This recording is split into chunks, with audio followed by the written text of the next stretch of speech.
નમસ્કાર. ગુજરાતના તમામ સંગઠિત ક્ષેત્રના શ્રમયોગીઓ માટે એક મોટી રાહત. ગુજરાત શ્રમયોગી કલ્યાણ બોર્ડ લાવે છે લાભદાયી યોજનાઓ. આ યોજનાઓનો લાભ મેળવવા માટે સૌથી પહેલાં જરૂરી છે ઓનલાઈન રજિસ્ટ્રેશન કરવું, જેના માટે તમારે sanman.gujarat.gov.in વેબસાઇટ ઓપન કરવાની રહેશે. ત્યાર પછી હોમ પેજ પર રજિસ્ટર હિયર પર ક્લિક કરવાથી તમારું રજિસ્ટ્રેશન ફોર્મ ખુલી જશે. શ્રમયોગી પ્રકારમાંથી કારખાના તથા સંસ્થા શ્રમયોગી પસંદ કરી શ્રમયોગીઓએ પોતાનો આધાર કાર્ડ નંબર, કારખાના તથા સંસ્થાનો labour welfare fund account number દાખલ કરવો. હવે ફેચ બટન પર ક્લિક કરશો એટલે તમારા કારખાના તથા સંસ્થાની વિગતો આપોઆપ આવી જશે. હવે સ્ક્રીન પર તમારું નામ અને બાકીની વિગતો ભરવાનું ઓપ્શન આવશે. પછીના સ્ટેપમાં બધી જરૂરી વિગતો ભરી ક્રિએટ બટન પર ક્લિક કરવું. રજિસ્ટ્રેશન સફળતાપૂર્વક થઈ ગયા બાદ તમારું યુઝરનેમ અને પાસવર્ડ રજિસ્ટર મોબાઈલ નંબર અને ઈમેલ આઈડી પર મોકલવામાં આવશે. ત્યારબાદ તમારે તે જ યુઝરનેમ અને પાસવર્ડ દ્વારા કેપ્ચા કોડ દાખલ કરી લોગિન કરવાનું રહેશે. લોગિન કર્યા બાદ તમને આ પ્રકારનું ડેશબોર્ડ દેખાશે. ડેશબોર્ડ પરથી તમારે જે યોજનાનો લાભ મેળવવો હોય તે યોજનાની પસંદગી કરીને આગળ વધવાનું રહેશે. જ્યારે તમે યોજના પસંદ કરશો એટલે એક પોપઅપ આવશે. તેમાં આપને યોજના સંબંધિત હેતુ, શરતો અને દસ્તાવેજોની માહિતી જોવા મળશે, જેમાં તમે જોઈ શકો છો કે તમે આ યોજનાની અરજી કરવા પાત્ર છો કે નહીં. ત્યારબાદ એક્સેપ્ટ બટન પર ક્લિક કરવું.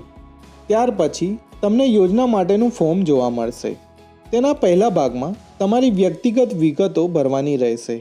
તેમાં તમારી પ્રાથમિક માહિતી જેવી કે અરજદારનું નામ, જન્મ તારીખ, મોબાઈલ નંબર અને આધાર કાર્ડ નંબર પહેલેથી જ દાખલ થયેલ હશે. યોજના મુજબ શ્રમયોગી કે તેમના આશ્રિતોની જરૂરી વ્યક્તિગત વિગતો ભરીને નીચે આપેલ સેવ બટન પર ક્લિક કરશો એટલે યોજનાની વિગતો ભરવાનો ભાગ આવશે. તેમાં તમારે યોજના મુજબની માંગેલ માહિતી ભરીને સેવ બટન પર ક્લિક કરવું.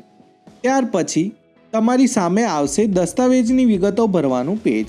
આ ભાગમાં શ્રમિકે યોજના પ્રમાણે માંગેલ દસ્તાવેજો અહીંયા અપલોડ કરવાના રહેશે.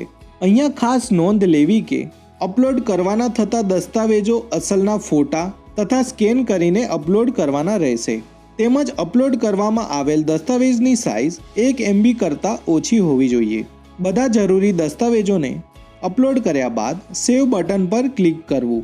ત્યાર પછી અહીંયા આવશે નિયમો અને નિયમનને સહમતિ આપવાનું પેજ. પરંતુ સહમતિ આપતા પહેલાં એકવાર તમે ભરેલી બધી વિગતો જરૂરથી ચકાસી લેવી.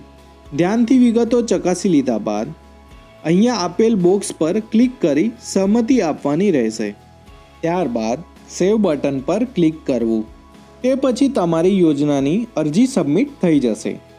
તમે સબમિટ કરેલ અરજીની ડિટેલ્સ અહીંયાથી જોઈ શકશો અને એપ્લિકેશન ફોર્મ પણ ડાઉનલોડ કરી શકશો.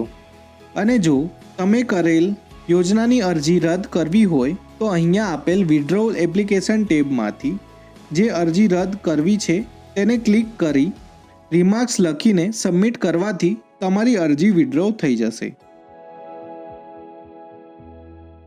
તો રાહ શેની જુઓ છો?